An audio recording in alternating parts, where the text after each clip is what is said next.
Helo, Sioned yma o Menter Llaeth Blaenau Gwent Torfaen a Mynwy. Heddiw dwi am ddangos i chi sut i wneud yr arbrawf y llaeth hyd. Dyma'r pethau byddwch chi angen ar gyfer yr arbrawf llaeth hyd. Felly dwi wedi rhoi llaeth mewn tin cacennau yn barod, mond bod o'n gallu gorchuddio'r gwylod. Mae'n iawn. Mae gennau glan cotwm fan hyn. Yn y potyn yma mae gennau hylif golchi llestri. Yn y potiau yma mae gennau powdwr paent sy'n gallu dangos fyny yn y tywyllwch. Allwch chi hefyd wneud o hefo lliw fwyd hefyd os da chi ddim hefo'r powdwr sydd yn gallu cael ei ddangos yn y tywyllwch. Fel da chi'n gallu gweld, mae'r powdwr y paent wedi dechrau goleuo fyny y paent. Felly pen da chi yn wneud o hefo'r paent yma, ella bydd rhaid i chi ysgwyd nhw mwyn i'r paent mynd o gwmpas bob man. Nes i gadael y powdwr o flaen golau am tua 2 neu 2 awr.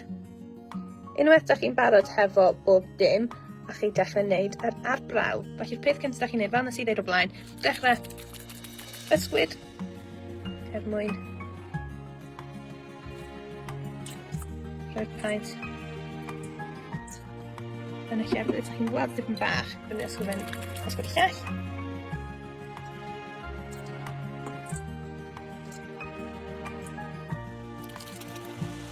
A wedyn bach o las.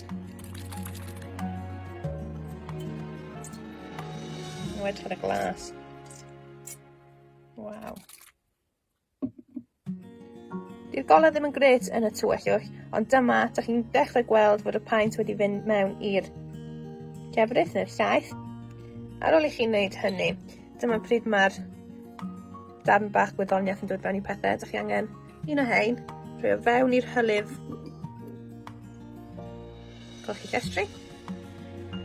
Rhoi o yn ganol, fel mae fel hyn, a da chi'n gallu gweld fod y paent i gyd wedi mynd at ochr bob man fan hyn. A dyna beth sy'n digwydd pen mae'r cotwm efo hwn. Maen nhw wedi dechrau dod nôl at ei gilydd eto. Unwaith eto. Plant cotwm i fewn. A mae'r paent yn neidio i'r ochrau. Ewch ati i weld pa patrymau a beth sydd yn digwydd pen ydych chi'n trio yr arbrawf yma.